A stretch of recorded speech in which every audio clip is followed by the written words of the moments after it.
Como sem mais espera, ouvir as palavras do professor Dr. Hélio Silvio Oren Campos. Bom, inicialmente eu quero agradecer a oportunidade de estar aqui com vocês, no auditório, e também com todos vocês aqui da mesa, com o Fábio, com o Guilherme, com o Gustavo, com o Mauro, enfim. A ideia central de estar aqui é exatamente a de me permitir falar um pouco sobre os meus estudos de doutorado e também de pós-doutorado desses últimos, digamos, 10 anos.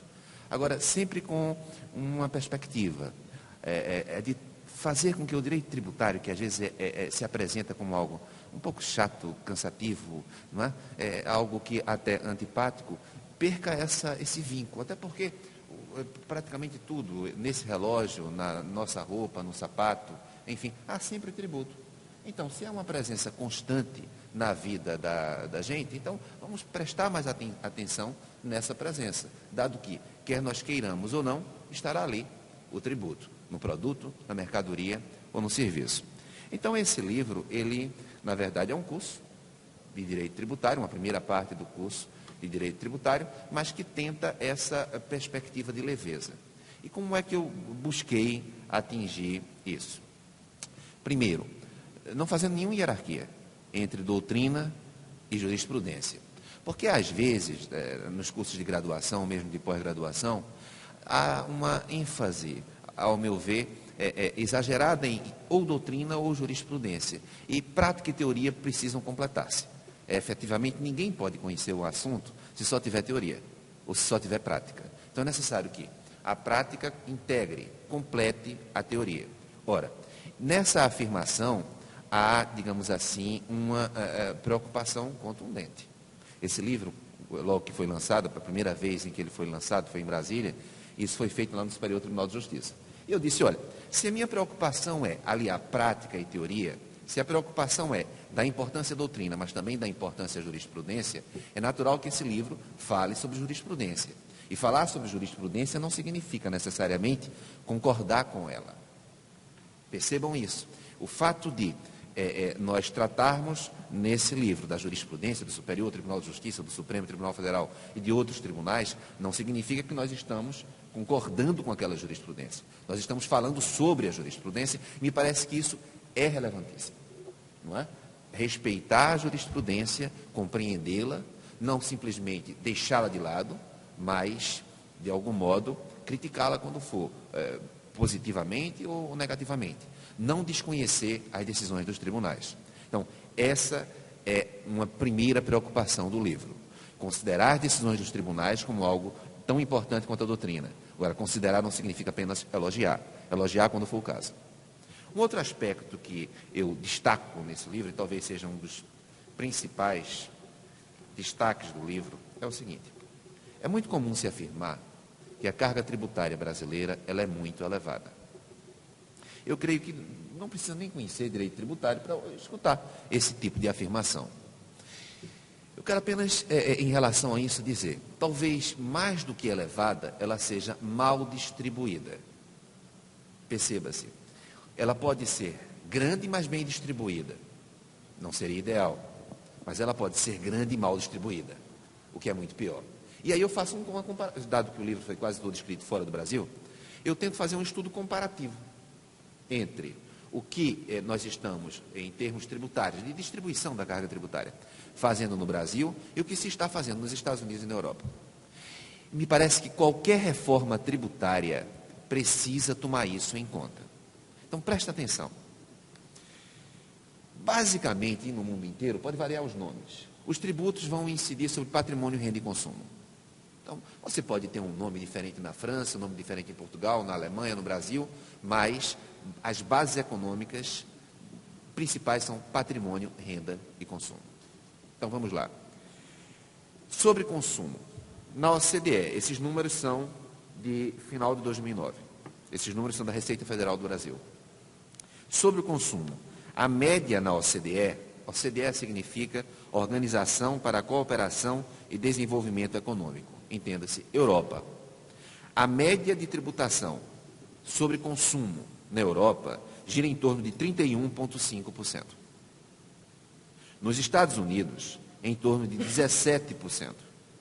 No Brasil, em torno de 48,4%. Pode parecer cansativo, mas eu peço que prestem atenção. Sobre o consumo, eu não estou falando sobre patrimônio e renda. A tributação na Europa gira em torno de 31,5%. Nos Estados Unidos, 17% e no Brasil, 48,4%. Ou seja, sobre o consumo, a tributação no Brasil é bem maior do que na Europa e também do que nos Estados Unidos. Peguemos esse dado. Contudo, sobre a renda, a média na OCDE, Organização para a Cooperação e Desenvolvimento Econômico, Europa, gira em torno de 36%. No Brasil, em torno de 20,5%. Então, perceba-se. Se a tributação sobre o consumo na Europa e nos Estados Unidos é menor, nos Estados Unidos estão 17%, do que no Brasil, a tributação sobre a renda já não é assim. Vou adiante. Tributação sobre a propriedade. No Reino Unido, em torno de 12%. No Brasil, em torno de 3,45%. Então, note. A tributação sobre a propriedade no Brasil, ela é menor, bem menor, do que a do Reino Unido. Então, nós temos aqui alguns dados. Nós temos uma tributação sobre consumo bem maior no Brasil, mas uma tributação sobre patrimônio e renda menor no Brasil. A partir desses dados, eu faço a seguinte provocação com vocês. Ora, o pobre e o rico têm de consumir, o pobre tem que comer, tem que comprar material de limpeza. É inevitável isso.